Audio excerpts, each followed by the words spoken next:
பட்டினத்தார் சொன்னது. உணவைதான் சாப்பிட்டேன், எப்படி மலமானது? உயிரோடு தானே இருந்தேன், எப்படி இறந்து போனேன்? மலம்தான் உணவாக இருந்ததா, இல்லை மரணம்தான் வாழ்வாய் இருந்ததா? இன்னும் இழுத்து கொண்டிருக்கிறான், செத்து தொலையவில்லையே என்று மனைவியும் சுற்றமும் பேசிய போது என்னை 100 ஆண்டு வாழ்க என வாழ்த்தியது நினைவுக்கு வந்தது. இதுவரை எனது கோடாரியால் நான் எனது வேரையல்லவா வெட்டி இருக்கிறேன். நான் விரும்பியவை எல்லாம் என்னை வெறுத்து கொண்டிருக்கின்றன. இளமையாய் இருக்கும் போதே முதுமையை பழகியிருக்க வேண்டும். அறுசுவை உணவை தேடி தேடி உண்ணும் போதே அது மலமாகும் என்று உணர்ந்திருந்தால் அடுத்தவர் உணவை நாம் பறித்திருக்க மாட்டோம்.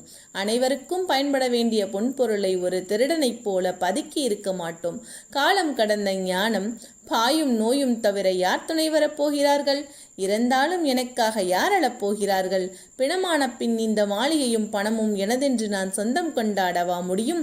சந்தனத்தால் மணந்த உடல் என்றாலும் இறந்தால் மணக்கவா போகிறது? கண்ணே மணியே என்று கொஞ்சிய தாயும் என் உயிரே என்று சொன்ன மனைவியும் பிணமான பின் உடன் வரவா போகிறார்கள்? பிரிய மாட்டேன் என்று சொன்னவர்கள் பிணம் என்று வீசி சென்ற பிறகு மண் என்னை பார்த்து, மகனே நான் இருக்கிறேன், என் மடியில் வந்து உறங்கு என்று என்னை மார்போடு தழுவிக்கொண்டது.